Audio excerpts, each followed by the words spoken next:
Hello, Aarti, welcome. Thank you, Asai. Thank you for inviting me here. Thank you. Would you like to introduce yourself? Absolutely. So I'm Aarti Samani. I'm based out of London, and my business is in AI deepfake fraud prevention. We do that in two ways. We do that by training people, by training executives, and by running red teaming or vulnerability assessment exercises. So deepfake fraud is a little different from other forms of cybersecurity threat.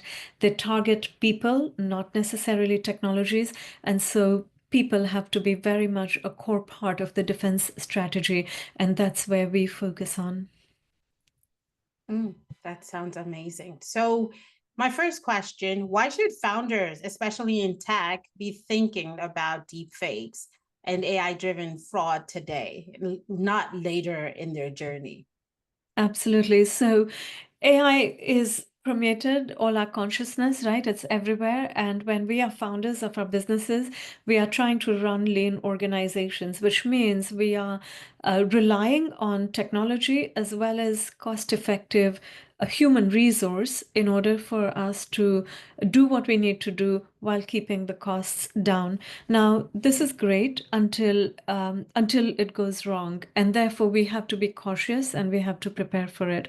Now, the couple of ways in which deepfake fraud affects founders in their businesses is one is when we are relying on remote workers. We don't know where these workers are based or what their motivations are. And there is currently a fraud going on, which is sanctioned nations planting their technology workers in businesses in in Western countries.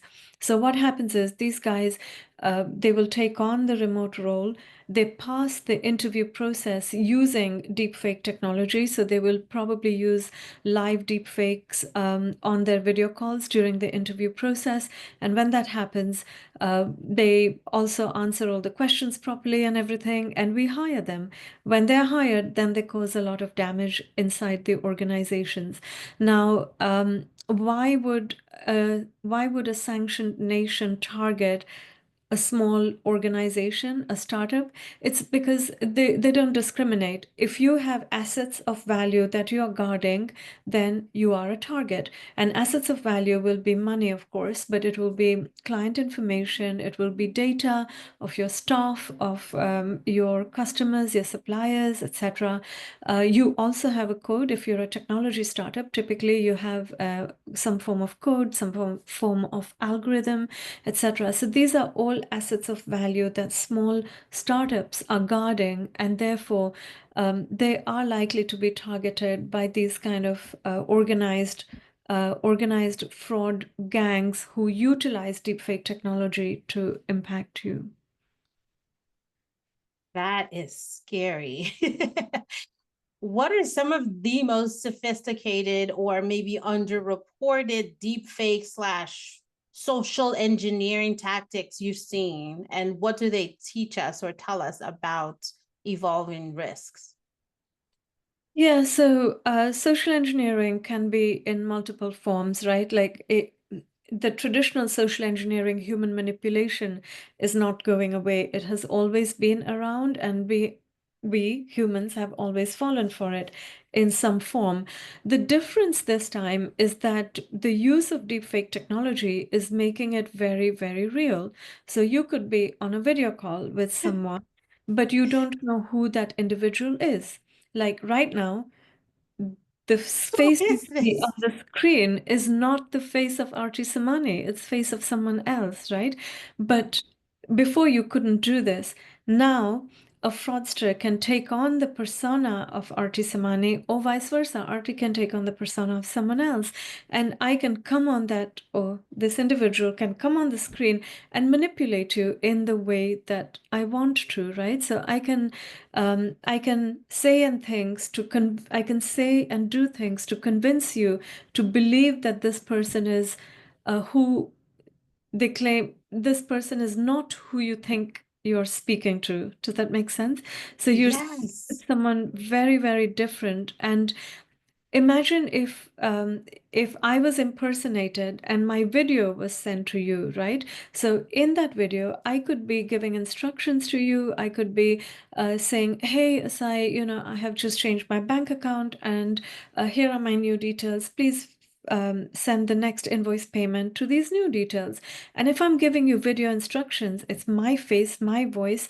You have no reason to not believe it, right? You kind of think, okay, looks very real, so I'm going to execute on the instructions. So this is a new form of social. This is leveraging deepfake technology. It just accelerates the believability of the social engineering attack, and therefore people fall for it more. So it manipulates the trust. We humans are wired to trust familiar faces and familiar voices. And when you receive instructions from familiarity, then you're likely to trust them, and they manipulate this trust, and therefore it works very, very effectively. So, for a founder who's building a startup today, what would you say are the first layers of protection or education that they should start implementing, even if they don't have a security team yet, but something they can start implementing now to just be aware and cognizant that these things happen? Absolutely. So first thing is to kind of know that there is a whole new type of risk that has now been introduced into business environment, right? Which is AI-enabled risk, and AI-enabled fraud. So you have to be up to speed, like keep yourself informed through reading, through attending webinars, etc., where you are hearing about the risk as well. So that's the first thing, like being aware, but also being alert that AI and any technology for that matter everything comes with two faces, right? There is a face of opportunity, but there is also the face of risk. And founders need to start thinking with a balanced lens. So you need both lenses in order to have a 2020 vision, right? Like both lenses need to be working in equal measures. So the opportunity lens is working because we are focused on growth, we are focused on positivity, but the risk lens also needs to be applied now. And the way to apply it is to think, okay, think like a fraudster, right? They are not thinking, okay, I'm going to need XYZ information to launch ABC attack. They don't think like that. What they're thinking is, I have this technology available to me, and I have these assets or this information available to me. When I put the two together, what kind of fraud can I design? And who do I target, right? So when I'm talking about the fake worker fraud, like they're thinking, okay, the deepfake technology is available. I can take on any persona that I want. The forged identity documentation technology is available, so I can create any ID document that I want. People are hiring remote workers. And once I get in there, I can do ABC. So when I put all this together, I can create a fake worker fraud, right? So I can SWOT up and learn about the technology, etc. Whatever the job advertised is seeking from me, I can learn that because everything is available to learn online.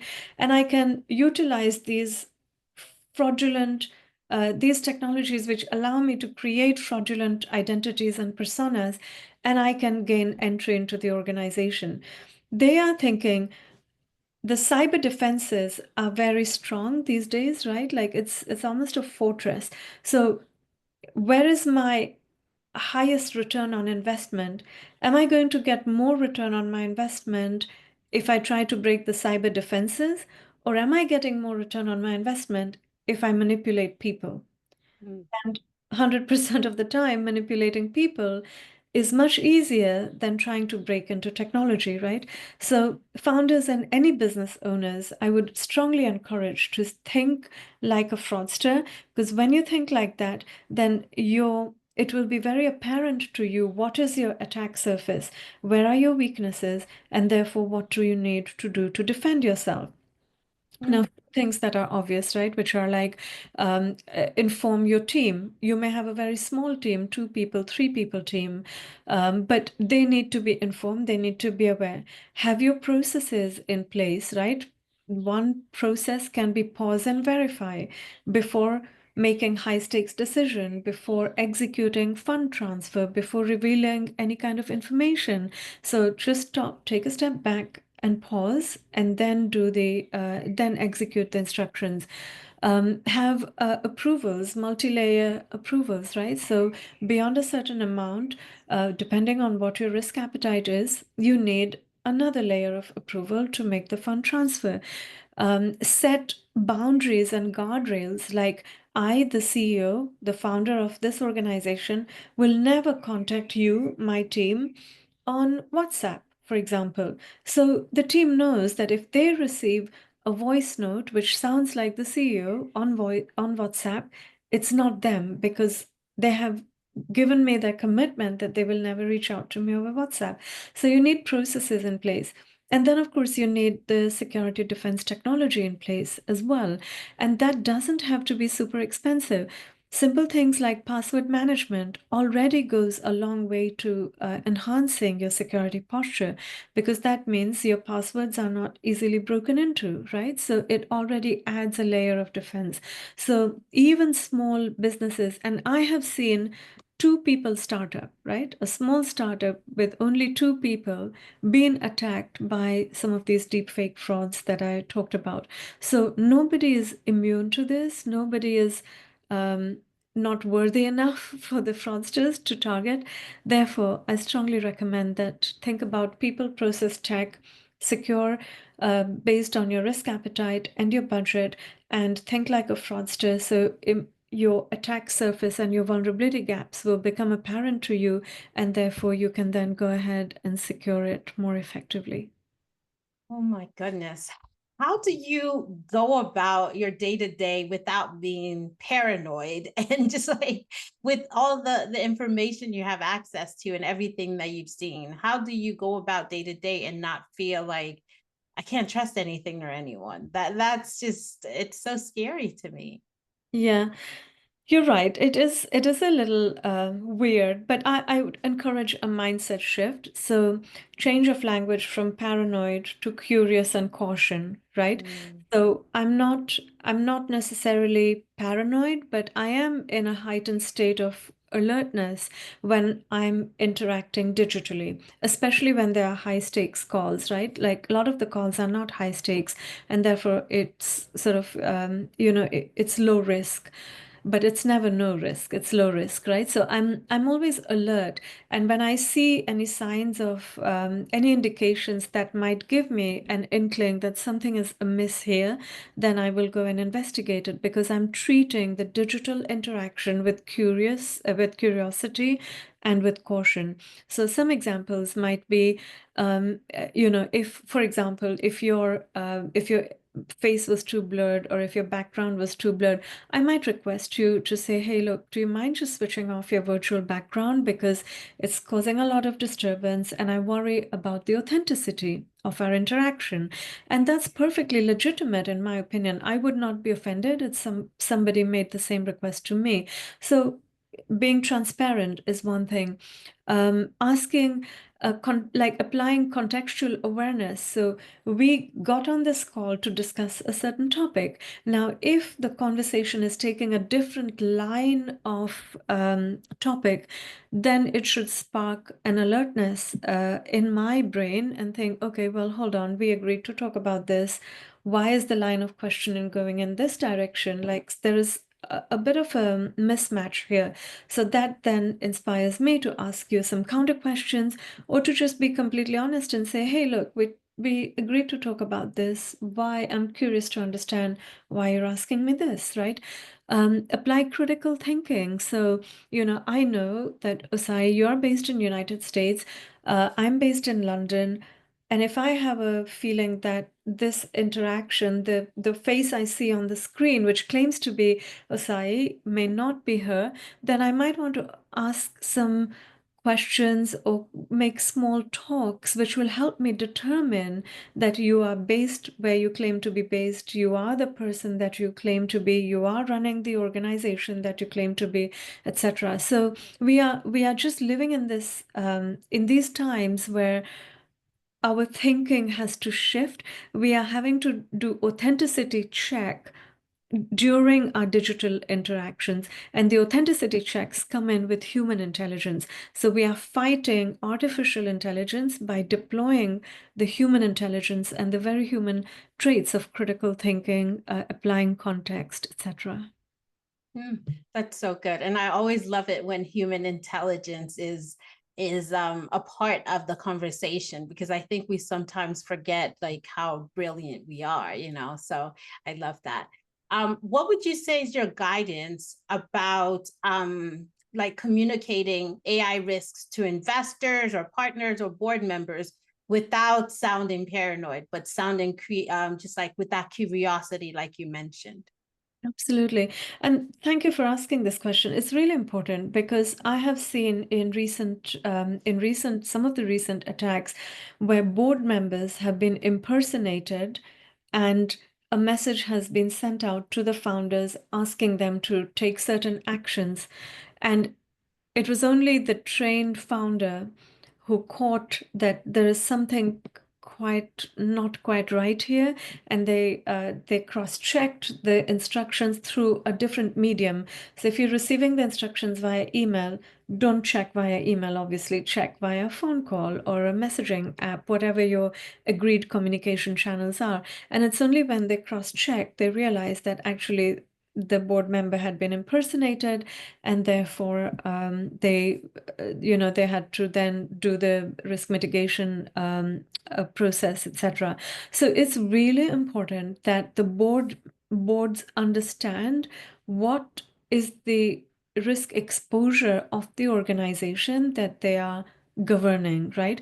Now, this is an external type of risk, but there will be other risks. There will be insider threats, right? Like, have we done a proper employee check, right? Do we know the credentials and the authenticity of our employees, especially in startups when it's very common to have employees remotely and you may never meet them in person, right? Because they live in a totally different part of the world. So, but this comes with a risk, and you have to be aware of this risk. There is a whole kind of emerging discipline of culture risk. So the reason deepfake fraud works very well and very successfully, especially in smaller organizations, is because it manipulates people, human emotions, it manipulates trust, and it manipulates situational vulnerabilities, right? So end of quarter stresses, funding round stresses, right? Like when you're going through an event, there's a situation.